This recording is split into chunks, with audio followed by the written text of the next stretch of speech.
Hey, movie lovers, welcome back to Pop Movie Recap. If you want more movie recaps and the latest updates, stay tuned by subscribing to Pop Movie Recap. Now, let's jump right into the action. In the realm of Longtrellis, a captivating circus troupe entertains the king and queen, though the queen appears disinterested. Suddenly, one performer unveils her pregnancy, sending the queen into a distraught retreat to her chambers due to her own struggles with conceiving. The king, apologetic and unaware of the performer's condition, rushes to comfort her. A twist of fate occurs when a mysterious necromancer offers a solution to the royal couple, presenting a dark bargain: for life to be given, another must be taken. The conditions involve slaying a sea monster in the castle's lake, extracting its heart, and having it boiled by a pure girl in secrecy. The queen, desperate for a child, agrees to these ominous terms. At the lake, the king, clad in a diving suit, confronts the colossal white creature. In the midst of the struggle, he sustains a fatal blow from the monster's tail. Both the king and the monster are retrieved, but the queen is solely focused on obtaining the beast's heart. Back at the castle, a pure servant is chosen to boil the heart. As the servant backs away in shock, she discovers a magical pregnancy taking root within her. Oblivious to her husband's demise, the queen eagerly devours the cooked heart, instantly becoming pregnant. That night, both women give birth simultaneously to healthy boys.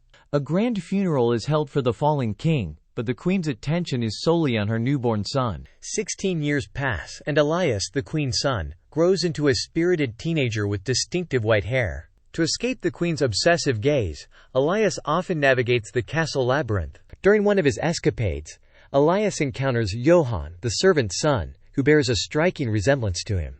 Born as if twins from the mystical lake creature, Elias and Johann share a deep bond, finding joy in each other's company, especially during their underwater escapades in the lake. Their connection, however, becomes a source of discontent for the queen, who disapproves of Elias associating with a commoner.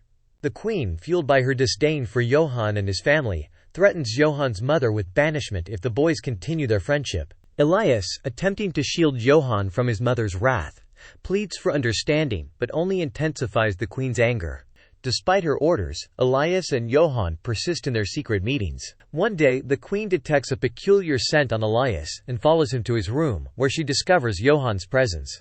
The boys revel in the fact that their identical appearances allow them to go unnoticed. Their dreams of a shared future ruling the kingdom are disrupted when the queen, fueled by jealousy, warns Elias that no one will love him like she does. In an attempt to protect Johann, Elias reveals a secret passageway leading to the town through the slaughterhouse. However, Johann is ambushed by the queen, who aims to eliminate the perceived threat. Johann manages to evade her attacks and escape, realizing the danger he poses to his family. To safeguard them, Johann decides to leave the city. Elias, witnessing Johann's departure, rushes to intercept him, but Johann insists on leaving. To ease Elias's concerns, Johann imparts a secret. Piercing an ancient tree releases a stream of water. Elias is instructed to check the water daily. Clear signifies safety while dirty warns of danger. With Johann gone, Elias diligently tends to the brook, ensuring its clarity and fending off potential threats. Appalled to find the once clear water now stained a gruesome red, Elias wastes no time and rides on horseback in search of Johann. News of his departure reaches the queen, prompting her to organize a search party that delves into the deep woods. Meanwhile, Elias arrives in a small town, where the residents mistake him for Johann, who has been missing for days after venturing into the woods. Simultaneously, the necromancer reappears before the queen, proposing a new deal: the return of her son in exchange for a sacrifice, an offer she accepts without probing for details. Back in the woods, Elias roams in search of Johann, who is stranded down a cliff with a leg injury. Johann's attempts to communicate go unheard, and instead, he attracts the attention of a fearsome monster. Terrified and hiding in a cave, Johann's situation worsens as the monster aggravates his injury. Elias appears on the scene, freezing the monster with his presence and seizing the opportunity to stab it with his knife. Elias rescues Johann from the cave and guides him to a new life in the welcoming town. Unbeknownst to them, the monster transforms into the queen. Meanwhile, in the kingdom of Strongcliff, the promiscuous king remains unsatisfied in his pursuit of a worthy queen. One day, he hears a captivating song sung by a distant peasant woman, Dora. Intrigued, the king sends a messenger with a precious necklace as a gift. Dora, living with her sister Emma, who both avoid public appearances due to their age and appearance, receives the necklace through the window. Though Emma suggests returning the gift, Dora insists on keeping it, finding solace in the feeling of beauty it provides. As night falls, the necklace becomes a symbol of unexpected change for the sisters. The king arrives at the sisters' door, captivated by Dora's enchanting voice, and attempts to use sweet words to convince her to engage in an intimate encounter, promising a reward. Emma suggests turning him away, but Dora, yearning for a better life, wants to seize the opportunity. Reluctant to reveal her appearance, Dora cunningly tells the king to return in a week and promises to show him her finger.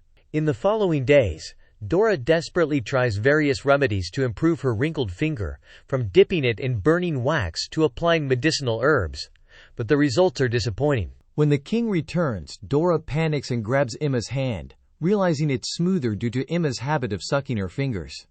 Dragging her sister to the door, Dora presents Emma's finger through the lock, and the king eagerly kisses it, asking for more.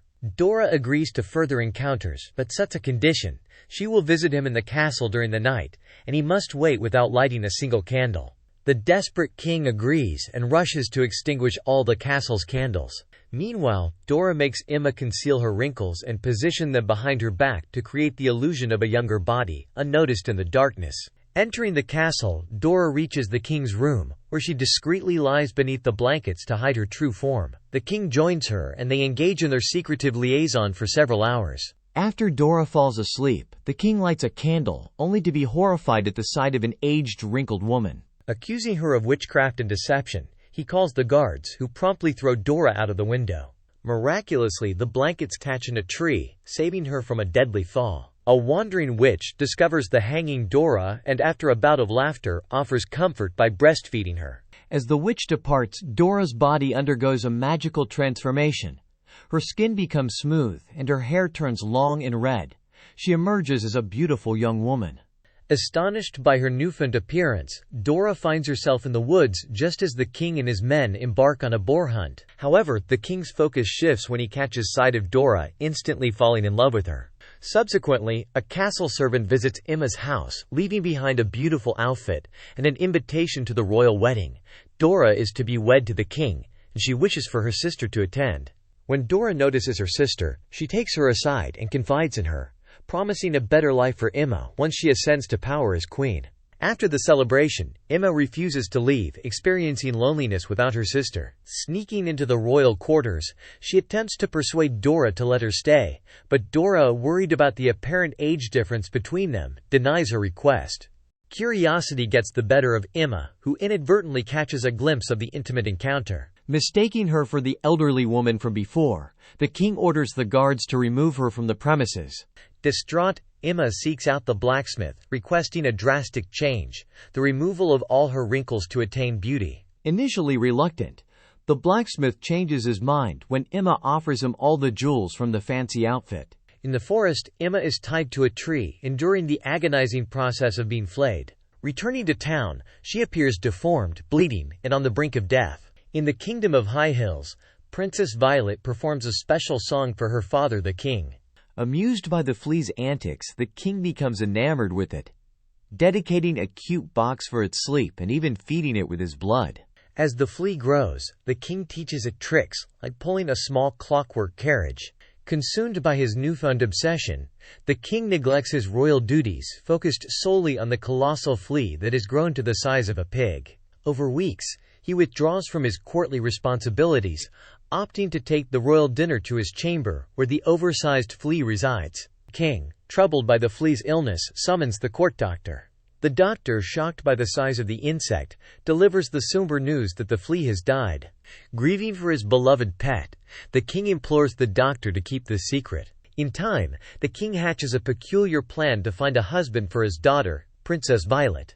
He hangs the skin of the deceased flea in the throne room, proclaiming that any man who can correctly identify the animal it came from may marry Violet. Despite Violet's objections, the king persists in ignoring her desires.